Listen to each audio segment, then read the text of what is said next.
Ассалаумағалейкум, менің шеберлерім. Бүгін ауылда сіздерге осындай қазақтың қызыл ірімшігін дайындайтын боламын. Әркім әртүрлі жолмен дайындайды. Мен сіздерге нағыз жасалу жолын көрсететін боламын. Ендеше кеттік.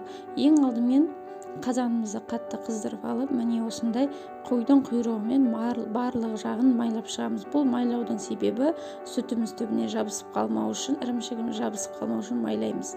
Енді осы қызып тұрған қазанымызға сүтті құямыз. Сүзгіден өткізіп, шикі сүт, піспеген сүтті құятын боламыз. Сөйтіп аздап астына от жағып жылытамыз, қатты қыздырмаймыз, жылытамыз. Жылыған сүтімізге біз маекті қосатын боламыз. Маек деген қозының ұлтабарында болатын зат. Соны осындай 1 литр сүтке қосып, үстіне сүт құйып, 3-4 күн ашытып қоямыз. Бұл сүтімізді ұйыту үшін қажет. Сүтіміз осыны салғаннан кейін сүтіміз ұйыды. Содан ірімшік пайда болады. Міне 10 литр сүтке 2 кеседей маек құямыз.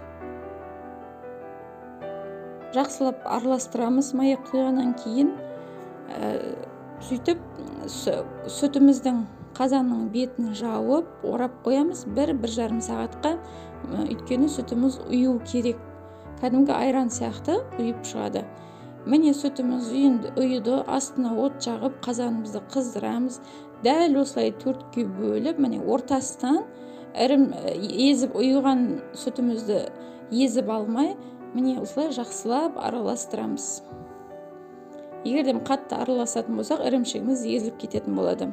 Астына от жағып, суы тартылғанша әбден қайнатып отырамыз. Ірімшік өте ұзақ қайнайды, 3-4 сағатта қайнап піседі.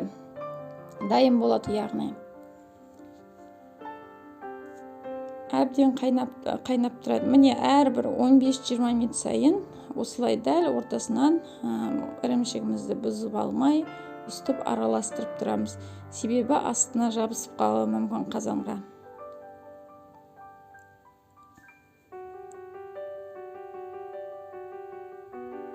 Астына от жағып, енді қайната береміз. Әбден қызарып, суы тартылғанша қайнатамыз. Өте ұзақ қайнайды.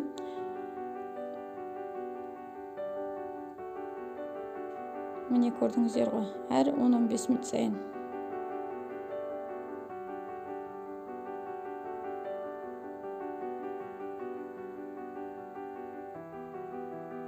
Қарасаңыздар, міне сары суы шығып жатыр, бұрқылдап қайнап жатыр сулар. Енді осы су кәдімгідей тартылу керек құрғап.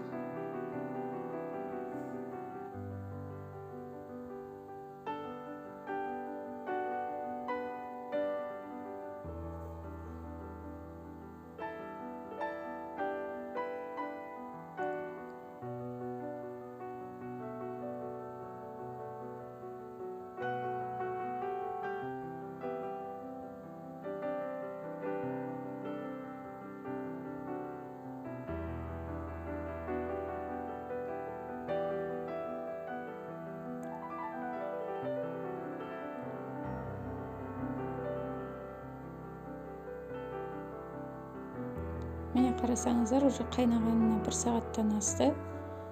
Ірімшігіміз уже пайда болып келе жатыр. Көрдіңіздер ғой, сәл сарғайып, суы тартылып келе жатыр.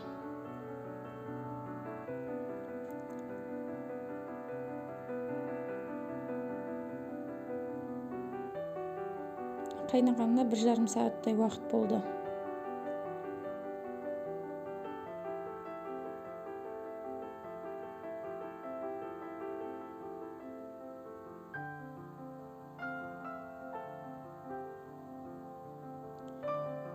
Екі сағат болғанда мына су осылай тартылады.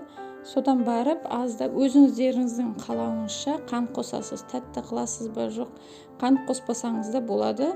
Өзінің дәмімен жесеңіз де болады. Егер тәтті қаласаңыздар, осылай 1 кесе, 2 кесе қылып қант қосасыздар.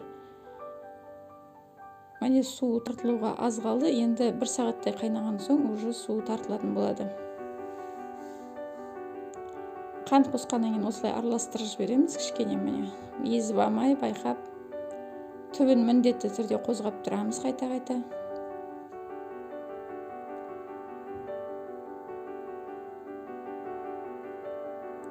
ірімшігіміз уже дайын болып қалды.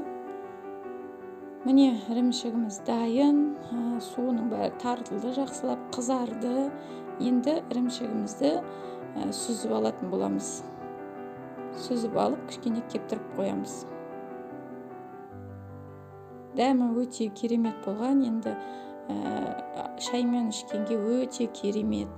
Бұл ірімшікті кептіріп қойсаңыздар да болады, немесе свежий етіп холодный морозильникке салып тастасаңыздар да болады. Сіздерге ас болсын. Егер де видео ұнаса, лайк басып, комментарий жаза кетіңіздер. Түсінбеген сұрақтарыңыз бойынша комментарийға жазып отырыңыздар.